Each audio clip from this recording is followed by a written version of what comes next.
थांनानै UPPLनि फाउन्डार सेक्रेटारिमोन बियो UPPL जेब्ला दाजेनदों सेक्रेटारिया बेनोमोन आरो दा इयुथनि प्रेसिडेन्ट दङ आरो गासैबो दैदेनगिरि बिथांमोन आरो दादगारिनि बिदा फंबाय बिब' गासैखौबो ज' लोगो मोनफैनानै मोजां मोनबाय आरो दादगारियाव BPF जानानै प्रथम दिनै नुजाफैनो मोन्दों आरो बे समावहाय गंनै बास जोंनि मानव गेदेर चिफ हाग्रामा महिलारिया थांनाय इलेक्सन समाव नोंथांमोन बुंनाय बायदि जोंनो बास नांगौ होननानै बुंदोंमोन दाख्लै इलेक्सन समावहाय आरो बे खोथाखौ दाख्लै बुंदों जे बास गंनै बिदोंमोन दादगारिनि मानसिफ्रा हरबाय आङो बेखेवना होदोलै नोङो होनना बुंदों ओमफ्राय बेनि उनावहाय जोङो रायलायलायबाय दाख्लै आंनि न'आव गासैबो जोंहा जाखिया आस्तामोन गासैबो नगेन्दामोन ज' फैनानै जों एसे सावरायलायदों जिनिसा जाहैबाय बास हरबाय बेखौ सालायनायनि दायथ'आ बे दादगारिनि रायजो राजाफोरनोनो होनाय जाबाय अखल दादगारिल' नङा जोंहा जि छात्र छात्रीफोर दङ दादगारिनिफ्राय आरम्भ खालामनानै देवस्रि सान्तिपुर रानिखाथा बेंटलनिबो थाजोबगोन आरो बेंटलनि स्टुडेन्टसफ्राबो बे गारिखौ जुदि काजलगावसिम मा होनो UN ब्रह्म कलेजसिम जुदि लांनाय जायो अब्ला बेंटलनि छात्र छात्रीफ्राबो बाहाय गाखोना थांगोन गतिके स्टेक हल्डारा गासैबो बयबो जोङो अंखिदार दा बेखायनो जों बेखौ बोरै सालायनो बेखौ रायलायलायदोंमोन एसे आरो बे रायलायनाया दिनै रायलायनायानो फाइनाल जागोन बेथ' नंखाया रावबो माब्रै सालायहैनो हागोन बेखौ जों दा मिथिया ट्रायल एन्ड एरर जागोन जिनिसा माबा मोनसे भुल नुगोन बेखौ आरो सुद्रायनांगोन आं बेखौल' खावलायनो लुबैदों जे रायजो राजाफ्रा माबा मोनसे खारनावहाय कमिटिनि जाहा आफादगिरि नेहाथारि आरो सोद्रोमा बिथांमोनखौ थाखा जाबाय गैला ओरै जाबाय जेन' होनलायलाया खारन बे गंनै गारि सालायनाया बारा गोरलै खामानि जानाय नङा जोङो सिद्धान्त लादों जे फि हगारोब्लाथ' जों सालायनो हाखानाय नङा ओंखायनो छात्र छात्रीफोरनिफ्राय जेसेबां भारा लायोमोन बे भारानि 50% लानाय जाथोंसै होननानै दाख्लै जों सावरायलायदों जों मिथिनायाव बेनिफ्राय बेंटलसिम 50 थाखा लायोनो बे बासआ गतिके 50 थाखानि जायगायाव जोङो 25 थाखा लानोसै थांलाय फैलाय बिस्रा 100 थाखा थाङोमोन थांलाय फैलाय एबा 50 थाखानि जासिगोन बेबायदि देवस्रिनिफ्राय जेसेबां लायोमोन बेनिफ्राय 50% सान्तिपुरनिफ्रायबो बेसेबां लायो बिनि 50% लानाय जागोन जोङो राफलि बेखौ अंक खालामदों जे दैलि बे फुल जाबाय थालाङोब्ला जोंनाव फैसाया 1,40,000निफ्राय 1,60,000सिमल' फैयो मास मोनसेयाव दा बेजों साबसे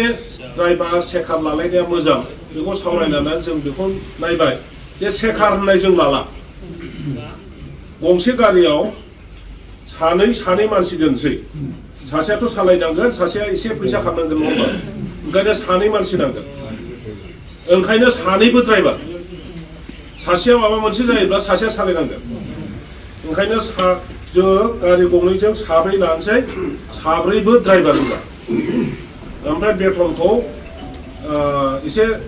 दहाय बुंनाय बायदि आफादगिरिया बुंनाय बायदि बिदिनो 9-10 हाजारनिफ्राय सुरु खालामजेनदो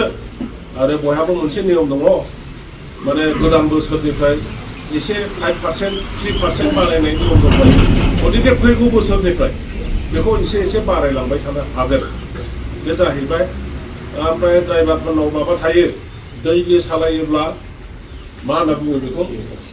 CHG होनलायलायनानै माने 400-500 बिदि लानाय थायो जेन' बे गैला जायो खारन बे गारि सालायनायाव 100 थाखायाबो बिराद गिदिर खोथा जागोन बे जाहैबाय दा बेजोंनो नैबे 1,40,000 मोननायजोंनो थावा दैलि 1500 थांगोन दाख्लै जों माबाबाय 1500 थाखानि माने 1,500नि फैसा थाङो होमबा 3 मासाव जोंनो माबा नांगौ 45,000 नांगौ थावआव बे 45,000 थांबाय आरो ओरैहाय 10,000 थांबा 40 थांबाय बिदिनो थांनानै फैसाया थाहैनो नागिरा दा मोनसे टायार सोलायनांगौब्ला टायारनि दामा 12,000निथ' खम मोननाय नङा बारा 16,000 18,000 बिदि लासै आरो जि केसियारबो बानायखाबाय होनना बुंदों बेनि नामाव मोनसे एकाउन्ट खुलिनांगोन जयेन्ट एकाउन्ट खुलिनांगोन बेनिफ्राय जेब्ला टायार बायनांगौ जेब्ला मेरामति खालामनांगौ अब्ला रायलायलायनानै जेसेबां नांगौ बेखौ दिहुनलायनायनि बेबस्था खालामनांगोन नङाब्ला गावजों गाव माने दाय होलायलायो गरसे गरनै फैसा बोरैबा माबा माने बाहायथारनांबाय बेखौ खोन्थागनो मोननैनि आगोलावनो बखिलायनाय जागोन दा बेफोरखौ जेराव नायज' दोननानै बेखौ खालामदो आं गोलाव बुंलांबाय मोनसे सावरायलायनाय जादोंमोन जिहेतु जोंनो फैसाया प्रयजनथार ओंखायनो छात्र छात्रिल' नङाबालानो रायजो राजाफोरखौबो गाखोहो जेनेबा दागगारियाव जोंना बाहाय 40 जन जायो नामा 40 जन छात्र छात्रि गाखोला 46 जन गाखो जायो आरो माखासेयाथ' गसं जायो नोङो खाथिफोराव थांग्रा मानसि रायजोफोर मेरला मोनगोन जोङो बेसोरखौबो जोङो लांफा रायजोफोरनिखौ फुल बेखौ लादो बेजोंबो जोंहा एसे फैगोन दाख्लै जोंनि अंक बेखौ लाफानानैसोमोन बेनिफ्राय गाखोनाय समावहाय जेराव खुनु छात्र छात्रिया सिट मोनाखै सोरबा रायजो राजायासो सिटआव जिरायनानै दं बे जानो मोननाय नङा खारन जोङो जोंनि फिसाफोरनि थाखायसो बेखौ बायनाय जादों ओंखायनो फिसाफ्रा जिरायग्रोनो मोनजोबनांगोन जोङो जिरायनो मोननाय नङा जों गसंनानै थांनांगोन जेब्ला सिट दङ जिरायनाया आलादा खिन्थु आं जिरायगासिनो थानाय समावहायनो सोरनिबा फिसाला सोरनिबा फिसाजो गाखोफैबाय आं हगारना होनांगोन बेनिफ्राय खावनै खालामनानै खावसेखौ हिनजावसाफोरनो खावसेखौ हौवासाफोरनो बेखौ खालाम लेडिस आरो जेन्टस बेखौ खालामनानै होनो जों दाख्लै सावरायलायदों बेखौ खालामनायदो मानो होनना बुङोब्ला सोरबाबा सेंग्राफ्रा जिरायना थाखाजोबनानै हिनजावसाफोर गाखोबाय बिसोर गसंनानै थांजोबनांबाय बे समाजाव एसे गाज्रि मोनसे माबा फैयो आरो बांद्रायब्ला माने एसे बुंखाबावनोसै दाख्लै जों एसे सावरायलायदों माने बे रोखोम जुदि खालायाब्ला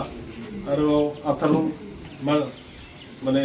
गथ'फोरनि सिन्ताधारानि खोथा थाबाय नालाय गासैबो माने जरा जिरायनानै थांगोन गाबोननो बिमा बिफानिफ्राय कमप्लेन फैगोन बे खोथाखौबो जों दाख्लै सावरायलायदों ओंखायनो खावसे खालामना होखा होननानै बेबायदि जादों आरो आं बेखिनिखौ नोंथांमोननो खोन्थानानै होबाय